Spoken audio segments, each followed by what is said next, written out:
नमस्कार दोस्तों, मैं आपका भाई सिंगर धर्मेंद्र कुमार। आप लोग देख रहे थे शंकर सुशील उर्फ सौतेली माँ की कहानी।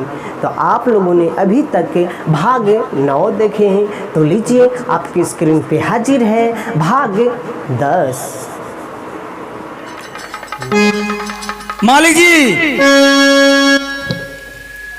बहादुर, ये द्वार पे महामंत्री जी आए हैं। क्या हमारे महामंत्री जी जंगल में शिकार खेल कर हमारे राज्य में वापस आए हैं? हाँ, और आपको बुला रहे हैं। क्या हमारे याद कर रहे हैं? हाँ। तो बहादुर जल्द चलो, और मंत्री जी से मैं मिलना चाहता हूँ। ठीक है, चलिए।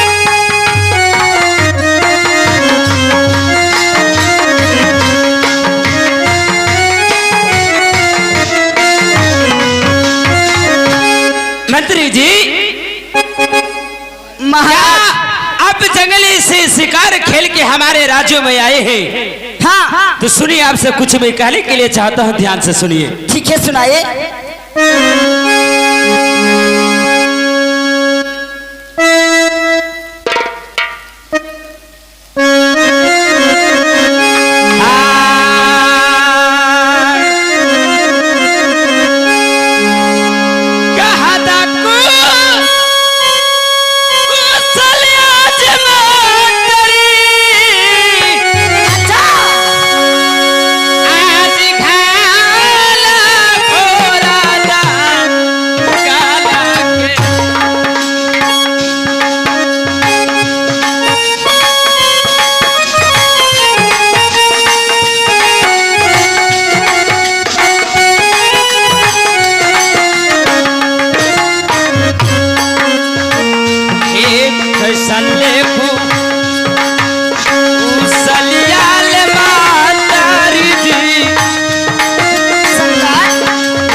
ये बताइए शंकर, कि कैसा कुशल घना घोर जंगल के है? क्या हमारे पिताजी जो सामान मैंने पिताजी से मंगाए थे वो लेके आ रहे या नहीं? शंकर, जो मैं कहता हूँ वो ध्यान से सुनो। क्या कहना है?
साहब शंकर, ये आपको कहना मैं समझ गया कि हमारे पिताजी घनघोर जंगल से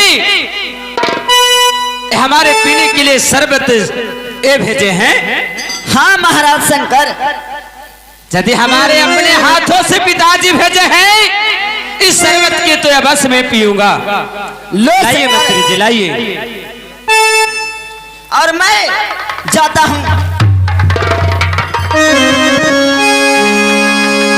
बहन सुशीला, हेलो भाई शंकर, सुन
सुशीला भाई अब ये बताओ कितना अच्छा शरबत हमारे पिताजी घनघोर जंगल से भेजे थे मंत्री के हाथ से, और मंत्री हमें देने के लिए चाय पीने के लिए तो यहाँ पे आके तेने गिराई है। क्या बात है? मेरे भाई कितना नादान है जो इस बात को समझता नहीं। मेरे भाई बहन सुशीला सुनो,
भैया सा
भाई शंकर, दीदी सुशीला, तुम्हें कहना है कि महेंद्रपुर राज्य में हमें ऐसगुन आ रहा है, क्या आज कुछ बीतने वाला है।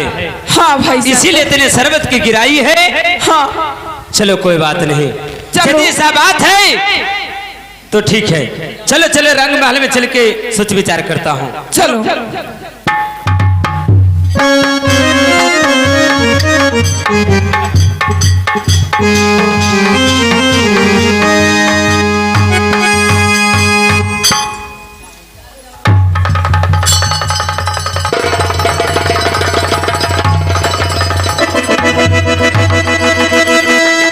हे महारानी,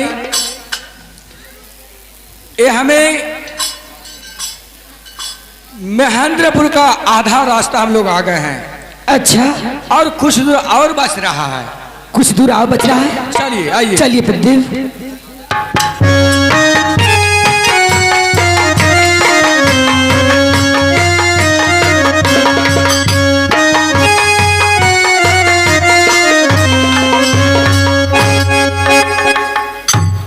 देखिए, ये हमारे महेंद्रपुर आज यही हुआ।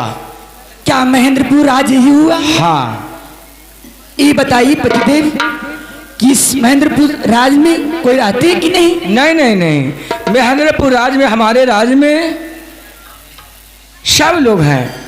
मंत्री होंगे, द्वारपाल होगा, शंकर और सुशीला भी होगी। अच्छा, पुकार कीजिए। ठीक, आप अपनी जगह पर खड़े हो जाएं, मैं अपने द्वारपाल को पुकार करता हूं। आइए।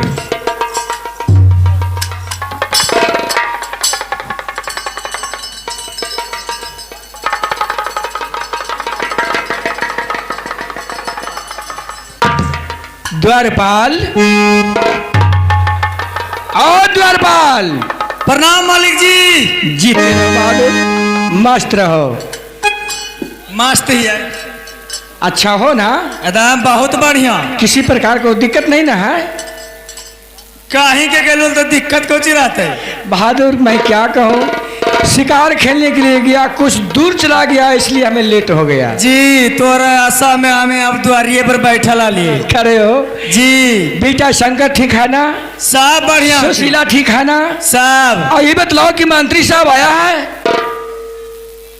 हाँ मालिक जी, मंत्री साहब तो अलखुन है। मैं क्या कहूँ, कोप काप जंगल में शिकार खेलते हुए जा रहे थे, लेकिन हमें शास्त्री लेकर मंत्री साहब भी निकल गया।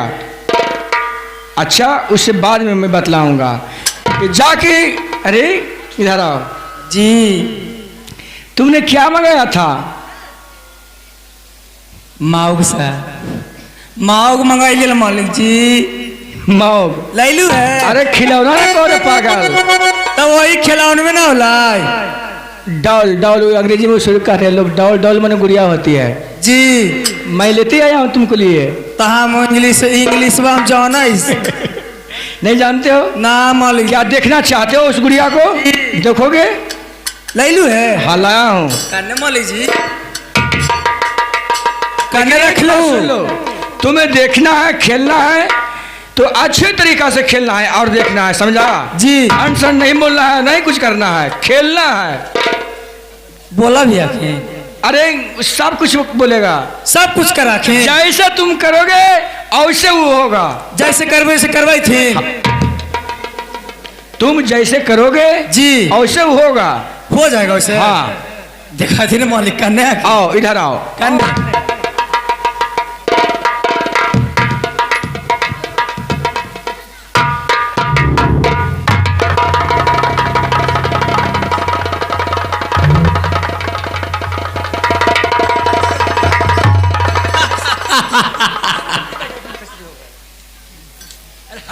कुछ करता रहा बदमाश कहीं का। बड़ी बढ़िया खिंसा। इतने देखा जी, तू कह दिया कि बढ़िया है। और बढ़िया से तुम देखे हो ना मालिक जी, खोलता उघाड़ के देखा लिए। भाई अच्छे ढंग से देखो। अरे ये जो खिलौना है सब पेज पर बना हुआ है। पेच पर? सब पेज पर बना हुआ है। खोल देवे तो खुल जाता है। तुम जैसे करेगा वैसे होगा। जन जन चीज खोले उससे खुल जाता है। देखो, तुम्हें समझ में नहीं आएगा।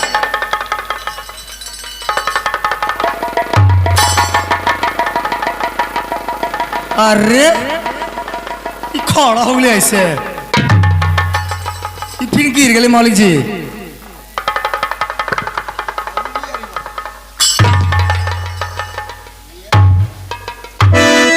ये ऐसे ऐसे हुआ के जैसे करोगे वैसा ही होगा। जे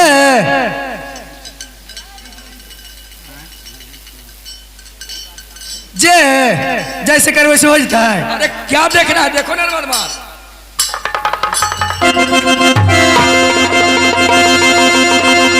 तुमको हम देखने के लिए बुलाया हो कि तुम्हें मजाक करो, बदमाश कहीं का मजाक करने के लिए बुलाया हो।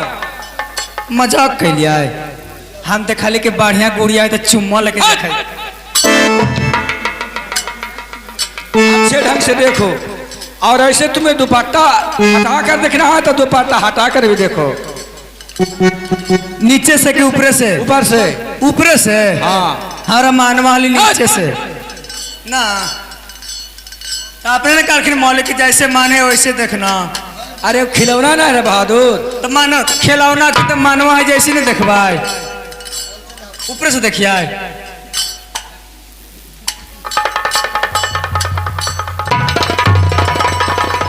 देख लिया, और तुम गोड़ पड़ो, तुमको आशीर्वाद भी देगी।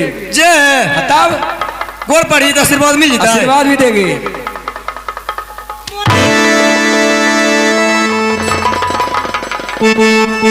ये मोरा खेल, अरे वो मारता है नहीं रे बेहुदा, उस सब पेज पर बना हुआ है। तो हम गोड़ लगाए तो ऐसे करके मार बैठ खेल, तो मारा है नहीं, और सब पेज उसको बना हुआ है। जे तब गोड़वा छूला के बाद 250 नंबर दे दिल खेल। जाओ तेरे महल जाओ, और जाके बोल दो शंकर और सुशीला को कि आपको पिताजी आए हुए हैं। जाओ, खबर जगह दिया। हाँ, जाओ। ठीक है मालिक, जाइयो, ये जे रहिए द्वारिये पर रहिया। जाइए मालिक जी।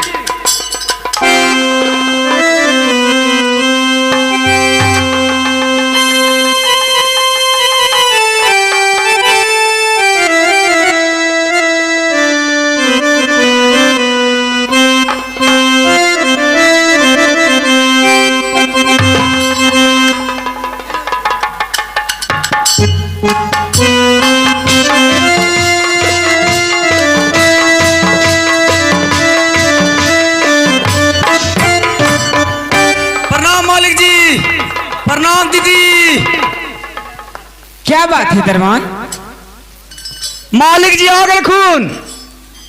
क्या हमारे पिताजी आ गए? हाँ हाँ मालिक जी आ गए खून, द्वार पर खड़ा। ये तो अच्छी की बात है, हमारे पिताजी आ गए। चलो ना बोले खून। ठीक है, चलो चलो शंकर। चलो चलो।